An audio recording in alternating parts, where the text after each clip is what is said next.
Prezados irmãos, prezadas irmãs, acabamos de ouvir um dos textos mais belos da Sagrada Escritura e seguramente a parábola mais conhecida de Jesus, a parábola do filho pródigo. Eu tenho ouvido muitos pais, avós me dizerem: Padre, é um grande desafio educar nos dias de hoje. Como que nós devemos educar os nossos filhos, os nossos netos? Muitos professores dizem como que nós devemos educar os nossos estudantes. Padre, como que Deus me trata? Como que eu devo me relacionar com Deus? Relacionamento é sempre um grande desafio e eu tenho certeza absoluta que a melhor maneira de nos relacionarmos é a maneira que Deus deseja, é a maneira que Deus nos ensina. E esta parábola de hoje, ela é fantástica, é uma lição que deveria ser escrita em pedra, com letras de ouro, garrafais, para nunca serem perdidas sobre como educar, como se relacionar. Em poucas palavras, todos nós ouvimos, de repente um filho mais novo, um jovem, disse ao pai: pai, me dê a parte que me cabe da herança. O pai, triste, dividiu a herança. Se ele dividiu a herança, metade era para o filho mais velho, então o filho mais velho não podia dizer que nunca teve nada do pai. Ele tinha tudo, ele tinha metade da herança, era dele. Ele tinha metade da herança, ele mentiu. E metade da herança era para o filho mais novo, e o pai, possivelmente entre lágrimas, chorando, disse: filho, aqui está, mas fica em casa, continua conosco, mas se você quiser, aqui está o que você me pediu. E aquele filho saiu e gastou, segundo o irmão mais novo, gastou com prostitutas, com bebidas, com festas, como ele podia gastar. De repente voltou e caiu em si e disse: o que eu estou fazendo da minha vida? Não tenho mais alimento, não tenho mais família, não tenho mais nada. E decidiu voltar para casa. E que bela contrição deste jovem. Ele disse: eu pequei contra o céu e contra ti. E pediu perdão para o pai. E quando ele estava se aproximando de casa, o pai chegou, abraçou e lhe deu 3 presentes: manto, anel e sandália. De repente, começou uma grande festa. Meditemos sobre alguns detalhes deste evangelho. Primeiro detalhe: o filho pediu a herança para o pai. Quando que um filho ganha a herança do seu pai? Um filho ganha a herança do pai quando o pai morre. Em outras palavras, este filho estava dizendo para o seu pai: pai, para mim, você morreu. Pai, para mim, você está morto. Eu penso que existem várias formas de um filho insultar, maltratar e ofender um pai. Tem muitos filhos que quando começam a crescer, fazem o que quer, não respeitam mais os pais, é um grande insulto. Tem muitos filhos que mentem, é um grande insulto. Tem muitos filhos que depois de terem recebido tudo do pai e da mãe, de repente saem para a vida, ignoram o pai e a mãe. Tem muitos filhos que depois de ter um pai e uma mãe que gastaram a vida toda a educá-lo, a cuidar dele, quando os pais ficam velhos, às vezes vai lá, visita o pai, encosta o pai num canto e de vez em quando lembra do pai e da mãe. É um insulto. Mas eu penso que o maior insulto, talvez nenhum pai que está aqui, nenhuma mãe tenha passado por esse insulto, é dizer assim ao pai e à mãe: pai, para mim você morreu. Mãe, para mim você morreu. Possivelmente a maioria de nós vamos dizer assim: Deus me livre, padre, eu nunca faria isso com os meus pais. Eu nunca ouvi isso do meu filho, padre. Essa é realmente uma grande ofensa. Então, para nós entendermos o texto de hoje, o texto parte deste pressuposto que o filho disse ao pai: pai, para mim você morreu. Não existe ofensa maior. Depois o filho saiu. Nós não sabemos quanto tempo ele ficou fora de casa, mas um dia ele voltou. E quando ele voltou, aqui entra um grande questionamento que eu fazia. Eu tenho amigos, eu tenho família. Se eu fosse traído, abandonado por um amigo, por alguém da minha família, por uma pessoa muito querida, e esta pessoa voltasse, qual seria a minha reação? Muitos poderiam dizer: a melhor reação do pai seria apenas ignorar o filho. Alguns poderiam dizer: seria tirar o cinto ou a cinta e dar uma surra no rapaz. E falar: agora você vai aprender, rapaz, entra lá no quarto e agora você vai ver com quantos paus se faz uma canoa. E deixar o menino sem andar por alguns dias, talvez uns 4 anos. Dá uma surra no rapaz. outro seria dar uma lição de moral, outro seria talvez tirar o celular, o telefone, ou aquilo que ele tinha de melhor. Naquela época não tinha nada disso. Existem várias maneiras de reagir. Como que um pai deveria reagir? Aquele pai reagiu da maneira que Deus deseja que nós reajamos. Aquele pai deu ao filho 3 objetos que são pedagógicos, teológicos e que nos trazem uma grande lição: manto, anel e sandália. Primeiro, o manto. Por que o manto? Uma pessoa nua é uma pessoa sem dignidade. Uma pessoa nua é uma pessoa sem pudor. Até os casais, um sente vergonha de ficar nu na frente do outro. Imagina uma pessoa andando nua na rua, não existe. É uma pessoa sem dignidade. Mas existem mulheres que tiram a roupa e andam nua na rua, praticamente sem roupa, e acham que é bonito, mas é falta de pudor, no mínimo. Então aquele jovem estava nu. Primeira coisa que o pai queria e disse a ele: filho, você ainda tem dignidade. Lhe dando aquela roupa, aquele manto, o pai estava dizendo ao filho: filho, você é digno, você tem dignidade, você não perdeu a sua dignidade. Esse foi o perdão mais importante. O primeiro perdão é devolver ao filho a dignidade e recordá-lo que, independente daquilo que aconteceu, o filho ainda era digno, ainda era humano. Depois o pai entregou ao filho um anel, uma aliança. A aliança tem um significado pedagógico muito grande. Eu trago no meu dedo 2 alianças. A primeira aliança é essa de ouro. Quando os meus pais se casaram no dia 24 de dezembro de 1977, a minha avó tinha um dente de ouro, a mãe da minha mãe, e tirou aquele dente de ouro e deu para minha mãe fazer uma aliança. E aquilo que era um dente de ouro se tornou uma aliança e se tornou a aliança de casamento do meu pai e da minha mãe. Um dia os meus pais completaram 25 anos de casamento e eles resolveram trocar a aliança. Quando eles trocaram a aliança, eles pegaram aquilo que era aquele dente de ouro, aquilo que era a aliança deles de casamento, colocaram numa caixinha e deixaram de lado. Quando eu fui ordenado padre, eles me deram aquilo que era um dente de ouro, se tornou duas alianças. Eles me deram algo que havia se tornado uma aliança só, uma aliança grossa, bonita. E dentro da aliança eu escrevi: Igreja Católica Apostólica Romana. Essa é a minha aliança, e eu uso no dedo. Alguns dizem: padre, você não é casado, por que você usa aliança? Ué, quem disse que eu não sou casado? Quem não é casado é solteiro. Solteiro significa solto.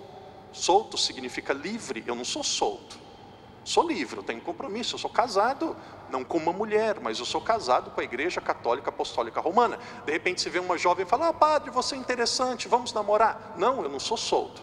Namora com um rapaz aí que está solto. Tem vários aqui jovens, simpáticos, bonitos. Arruma um, eu não sou solto. Ah, aquele senhor casado da igreja, ele é simpático, vou namorar com ele. Não, ele é casado, ele tem compromisso.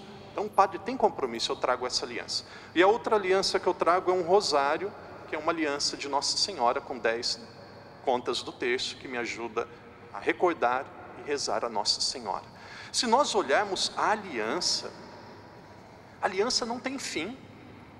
A aliança não tem fim. Os antigos, os gregos, acreditavam que do dedo anelar da mão esquerda saía uma veia que vinha até o coração. Então, a partir daquela cultura grega, as pessoas começaram a usar a aliança no dedo esquerdo para dizer: o amor que eu tenho no meu coração é o mesmo amor que eu quero ligar ao meu dedo. E o amor que está ao meu dedo é ligado através desta veia até o meu coração. E este amor não tem fim, como a minha aliança não tem começo nem fim, é para sempre. Então uma aliança significa perpetuar um relacionamento. Em outras palavras, o pai estava dizendo ao filho: filho, você é meu filho para sempre. A paternidade não tem fim. Você não deixou de ser meu filho. E aqui entra algo fantástico. Vocês sabem qual que é o diferencial de um católico, de um cristão? Não é apenas estar na missa aos domingos. Vocês sabem qual que é o diferencial, o detalhe, o belo de um cristão, de um católico? É pagar o mal com o bem. Pagar o mal com o bem. Aquele filho havia dito ao pai: pai, para mim você morreu. E o pai disse ao filho: filho, para mim você é filho para sempre. Que coisa fantástica. Este é o diferencial de um católico. Pagar o mal com o mal, todo mundo paga. Todo mundo paga. Até um cachorro, se você chuta o cachorro, ele te morde. Não precisa ser muito bom para pagar o mal com o mal. Todo mundo faz. Se você fala mal de alguém e a pessoa fala mal de você, isso é normal, todo mundo faz. Agora eu quero ver alguém te prejudicar, alguém lhe fazer o mal e você fazer o bem. Padre, não merece mesmo. Merecia uma surra de cinta, como aquele rapaz. Mas se você quer ser cristão, se você quer ser católico, se você quer dar um salto de qualidade na sua vida cristã, aqui está a chave: pagar o mal com o bem. Cada um sabe na sua vida onde o calo aperta, cada um sabe na sua vida onde esse mal que deve ser pago com o bem está ou pode ser aplicado. Padre, mas esse pai é muito bom, então é bom pecar, então eu vou pedir sempre a herança. Gastou tudo, aprontou, teve prostituta, voltou para casa e de repente ganha a dignidade de novo, de repente o pai fala é filho para sempre. Mas aí é muito fácil, aí é muito bom. Qual foi o último presente? Sandália. O que significa sandália? Caminho. O pai estava dizendo ao filho: filho, eu lhe dou uma nova sandália, porque você deve ir por um outro caminho, você deve mudar a sua vida, você deve mudar a sua atitude. Na maioria das vezes as pessoas começam dando a sandália: você está errado, você fez isso. Quantas vezes qualquer briga entre casal: mas lá no dia 11 de fevereiro de 1977, aquele dia você fez aquilo comigo. Joga na cara do outro todos os erros do passado. Quer destruir um relacionamento entre casais? Quer destruir um relacionamento? Não tem erro, joga na cara do outro erros do passado. Estragou, simples. O pai não deu a sandália, o pai primeiro mostrou que ele tem dignidade, que ele é filho, e depois deu a sandália. O pai queria que o filho voltasse para casa, e o filho voltou, mas o pai disse para ele: comece uma vida nova. E aqui serve para cada um de nós. Por mais que nós tenhamos nos afastado de Deus, pecado e errado, nós somos filhos de Deus. Deus nos ama, mas é Deus dizendo a você e dizendo a mim: volta para casa, muda de vida, vai por um caminho novo, se acerta. Ouvi uma história que aconteceu há pouco tempo atrás. Havia um senhor que tinha deixado a família em Macau e vivia a vida. De repente, depois de uma pregação, sentiu o coração tocado e voltou para trás. É a pessoa mais feliz do mundo, sereno, alegre, motivado, em paz. A vida só melhorou. Volta para casa, corrija a vida. Deus, Ele é misericordioso, mas Ele espera a nossa volta. E aqui vem, na minha opinião, o detalhe mais bonito do Evangelho. O pai não amarrou o filho em casa. O pai com certeza aconselhou, e aconselhou muito o filho, como todos os pais devem aconselhar: não faz isso, vai dar errado, esse não é o melhor caminho, você vai dar desgosto aos seus pais. Os pais devem fazer tudo isso, mas o pai não trancou o filho em casa. Possivelmente era um rapaz de maior. O pai disse: filho, quer ir? Vai.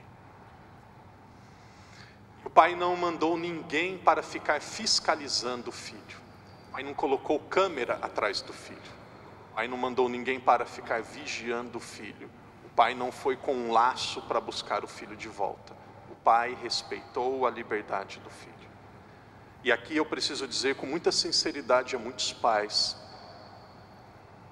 pai nenhum é dono de filho. Filho não é propriedade do pai. Por mais que o pai ame, goste, queira o bem, o pai não é dono de filho. Uma vez um pai me disse: padre, é tão duro educar, mas eu aprendi, nós educamos para o mundo. É isso mesmo, um pai educa para o mundo, o pai não educa para si. O pai corre o risco, por exemplo, de ter uma filha. O pai dá do bom e do melhor, dá estudo, faz tudo, gasta dinheiro, cuida, se mata, vive para a filha e não vive para si. De repente a filha se engravida de um marginal, de um bandido da rua, joga tudo no ralo. Pode acontecer? Pode. Mas o pai e a mãe não é dono. Não é dono. O pai e a mãe devem educar, aconselhar, de vez em quando tirar o cinto e dar umas boas cintadas. eu acredito nisso, deve fazer o que for preciso. Mas lembra, pai e mãe, você não é dono. Há poucos dias atrás eu conversava com um jovem ou uma jovem, uma pessoa de 14 anos de idade. Eu pensava que eu estava conversando com uma pessoa de 9 anos de idade. Isso é uma criança. Uma pessoa de 14 anos de idade tem que ser esperta, tem que saber. Mas parecia que eu estava conversando com uma pessoa de 7, 8 anos de idade. O pai e a mãe às vezes querem cuidar demais e querem dar tudo que não deixa os filhos crescerem. Alguns pais dizem assim: padre, eu quero dar aos meus filhos aquilo que eu não tive. Padre, quando eu era criança, eu tinha que repartir com os meus irmãos o alimento, eu tinha que repartir tudo. Padre, a gente teve uma vida tão simples. Hoje eu quero dar aos meus filhos o que eu não tive. Padre, o meu estudo foi tão pobre, foi tão simples. Hoje eu quero dar ao meu filho o melhor colégio. Vocês sabiam que dar em excesso estraga muito mais do que não dar? Muitos de nós, quem sabe a maioria de nós foi educado porque muitas vezes o pai pegou um pedaço de pão e disse: 1, 2, 3 pedaços, para o pai, para a mãe e para os irmãos. Dividiu, ensinou a partilha. Me recordo, já contei essa história uma vez, talvez 1, 2 anos atrás, estava de férias no Brasil, meu sobrinho, Mateus Daniel, veio com um celular todo quebrado, acabado. Eu fiquei com vergonha de ver o celular do menino. Falei assim, ele deve ter passado um carro, um trator em cima desse celular. Como que alguém pode fazer isso com o celular? Todo trincado. Se pegasse uma marreta e batesse no celular, não ficaria daquele jeito. Ele mostrou: tio, esse daqui é o meu celular. E a minha vontade era falar: Mateus, dá esse celular para mim, me dá uns 2, 3 dias que eu vou consertar esse celular.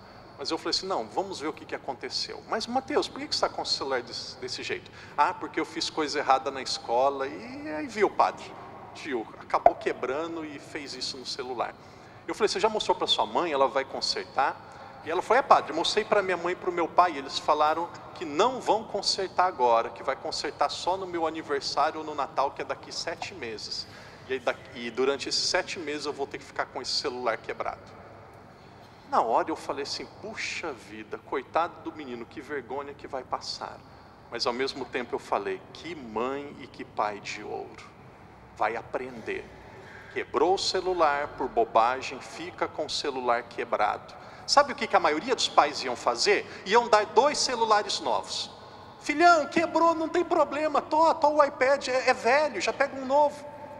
Vai educar? Não. Pai e mãe, sejam firmes. Agora não gosta, agora não aceita, mas um dia vai dizer: muito obrigado, pai. Eu encerro dizendo, quando vinha celebrar a missa, eu recordava de como que era participar da missa para mim, e eu dava risadas, sorria de mim mesmo. Antigamente no Brasil, até hoje no Brasil, existe um folheto de missa. Aqui nós temos o missal, e no folheto de missa tem um número e a parte da missa. 1, sinal da cruz. 2, ato penitencial. 3, glória e tudo. Se não me engano tinha número 9, homilia. Depois 10, creio. 11, oração da assembleia. E chegava naquele 9 que era a homilia, mas demorava para passar. E eu tinha 12, 13, 14 anos, pegava aquele folheto e acompanhava a missa e falava: 1, rápido, 2, sei, 9, mas meu Deus, esse 9 não acaba nunca. É a maldição do 9 que esse padre não para de falar. Meu Deus do céu, por que esse 9 é desse jeito? E ficava... De repente chegava no 12, que era a oração eucarística. 12, 13, Pai Nosso. Mas aquilo voava. Chegava no 11, no 12 era uma alegria, porque passava rápido. Oração eucarística era 4, 5, 6 minutos. Pai Nosso rapidinho. Quando não era cantado eu ficava mais feliz ainda. De repente acabava a missa e eu falava: puxa, acabou. Mas semana que vem o 9 me mata. Era a homilia do padre. Mas eu ia, porque o pai e a mãe falavam: vai. Um dia minha mãe me disse: filho, a maior alegria da mãe vai ser um dia... Eu não ia na igreja. Vai ser um dia a mãe sentada no banco, olhar para a entrada da igreja e ver que você está entrando na igreja sentado do nosso lado para acompanhar a missa. Quem sabe um dia você volta para a igreja e vai ser o maior orgulho do pai e da mãe. Eu falei, mãe, quem sabe um dia. E agora hoje eu não entro na igreja para sentar do lado do meu pai e da minha mãe. Hoje eu entro na igreja para presidir a missa. Por quê? Porque eles foram firmes, determinados, deram testemunho e souberam esperar. Pai e mãe, paciência. Às vezes demora 40 anos para ver os frutos. Muitos filhos que estão aqui querem comer lavagem de porco antes de valorizar o pai e a mãe. Come, deixa comer. Muitos não vão precisar, melhor ainda. Cada um vai fazendo a sua opção. E agora realmente eu encerro. Pai, mãe, faça o seu melhor e não se culpe. Não se culpe. Existem muitos pais sofrendo, parece que um calvário, porque os filhos vivem mal e erram. Não se culpa, deixa bater cabeça, deixa aprender. Se fez coisa errada, se roubou, que vá para a cadeia, manda para a cadeia, deixa aprender. É melhor sofrer 1, 2, 10, 15 anos, criar juízo, virar gente, do que ficar a vida toda mais ou menos. Faça o seu melhor, eduque, ajude, corrija e não se culpe, não se culpe. Fique com a consciência tranquila. Agora, para ficar com a consciência tranquila, é preciso fazer o nosso melhor. É Deus dizendo a cada um de nós, eu quero lhe dar uma roupa nova, um anel novo e uma sandália nova. Que cada um de nós tenhamos a humildade de aceitar estes presentes de Deus. Em silêncio façamos nossa oração. Em silêncio agora peçamos que essas palavras caiam no nosso coração e produza frutos de conversão, frutos de mudança, frutos de santidade. Peço que você reflita, pergunto a cada um de nós, pense agora, quem é você? Você é o filho mais novo que está afastado de casa? Você é o filho mais velho que vive com inveja, com ciúmes de todo mundo? Ou você é o pai misericordioso que é uma pessoa que ama, que cuida, que zela e que é sábia? Aqui não importa a sua posição familiar, a sua posição social, nem nada. Como que você tem vivido? Como tem sido a sua vida? Você tem vivido como um filho mais novo que gasta tudo e faz tudo o que deseja? Como um filho mais velho que morre de ciúmes de todo mundo? Tem pessoas que vivem dentro da igreja, mas morrem de inveja de quem vive perdido no mundo. Ah, Deus não permite, Deus não deixa. Esse é o filho invejoso. Ou você é como o pai. Nome dessa parábola, o nome verdadeiramente dessa parábola é a palavra do Pai misericordioso. O ideal da vida não é ser filho pródigo. O ideal da vida não é ser filho mais velho. O ideal da vida, para todos nós, independente da idade, é ser este Pai misericordioso. Peçamos esta graça. Conversemos agora em silêncio com o nosso Deus.